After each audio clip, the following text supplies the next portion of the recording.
going to continue our discussion of consumer choice. If you remember the setup from last time, the main motivation here is we're trying to understand what underlies demand curves, how consumers ultimately decide to trade off price and quantity of goods. We said that ultimately that came from the principle of utility maximization, and that utility was maximized when individuals maximize the utility function, which was this mathematical representation of preferences. And last time we talked about how if individuals were unconstrained, how they'd choose what they want. They would just like more of everything. And their ranking across different bundles would depend on that underlying utility function. Now, of course, what's stopping individuals from consuming everything they want is their budget constraint. And so today we're going to turn to the second part of the problem, which is talking about budget constraints. Now, we're going to make a very simplifying assumption here for most of the semester, which is we are going to assume that your income equals your budget. That is, you spend your entire income. That is, we're going to ignore the possibility of savings. Your parents, probably a good model as you guys, you probably aren't in saving mode. You've got some budget saved from your parents. Let's call it Y. And let's say that your parents give you some budget at the start of the semester, Y, and they say this is your money you have to spend, say each month or for the whole semester. Okay? And let's imagine that you have to allocate that budget only across two goods, pizza and movies. So once again, unrealistic, but this is the kind of simplifying assumption that lets us understand how people make decisions. So you've got that gives you your budget constraint. You've got some income Y that your parents have given you, okay? And you can allocate that across pizza and movies. So how do you allocate that? Well, you can buy movies, the number of movies you can get, plus the number of pizzas. Okay? Well, how many of each you can get? Well, that depends on their price. In particular, budget constraint is the number of movies times the price per movie, plus the number of pizzas, times the price per pizza. Okay? That's your budget constraint. It's the number of movies times the price per movie, or the number of pizzas times the price per pizza. And this is easiest to see graphically. If you go to figure 5.1, this is a graphical illustration of a budget constraint. Okay? Now let's just carefully talk through this for a moment. Okay? Because you're going to be really good at dealing with budget constraints. You're going to have to be this semester. So let's carefully talk about where this comes from. Okay, the x-axis is going to be how many movies you could have if all you did with your income was consume movies. Well, if all you did with your income was consume movies, you could have y over p sub m movies, right? That's all that's if you decide to devote your income solely to movies, then you could have y times p sub m, y over p sub m movies.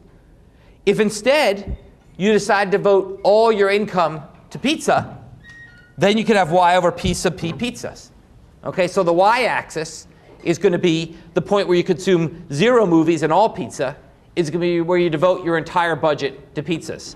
And then there'll be some combination in between, which is our budget line. Okay, which is the combinations of pizzas and movies you can consume given your total income y. Okay? So basically, and the slope of that line is going to be the price ratio, or the negative of the price ratio. The slope of that line is going to be minus PM over PP. So basically, it's the negative of the price ratio minus the price of movies over the price of pizzas, because they're in denominators, as you said, because as the price goes up, the quantity goes down.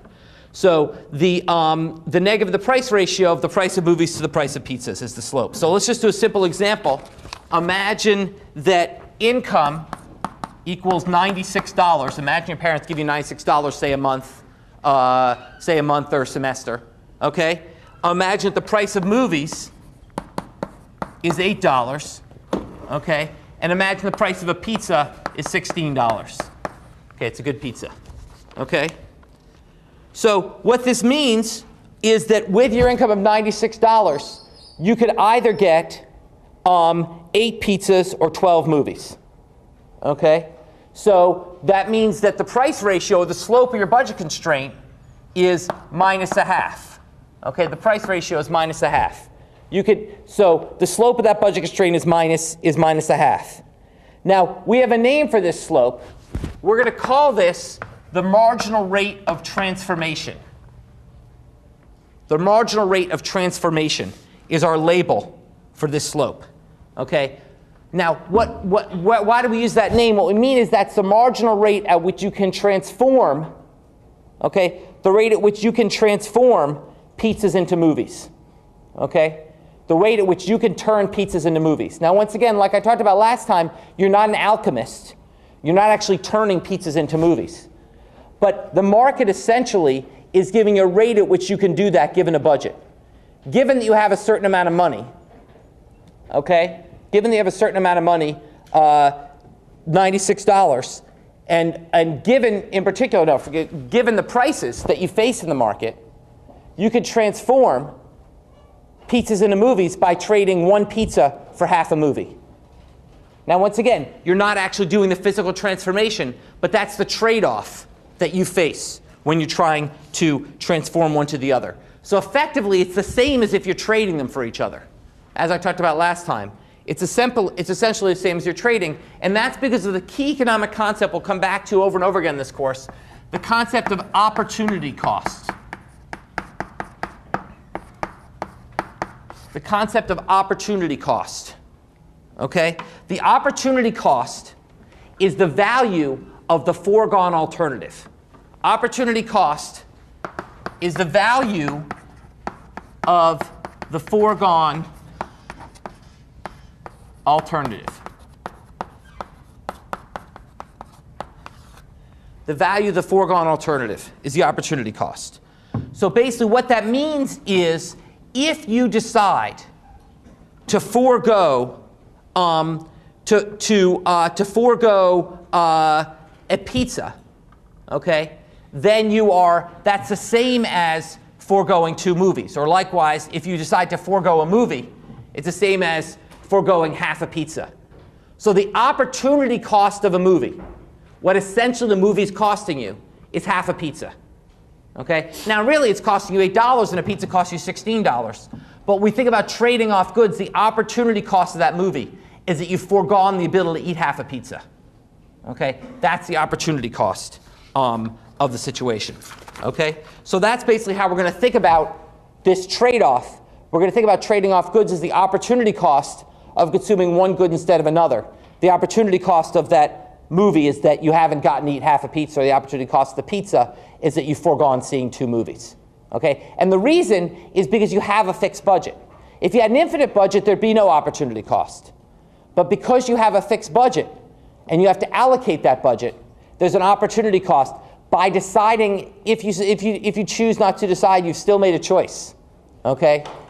I don't know whether that quote's due to Shakespeare or Rush. I'm not sure. I have to look that up.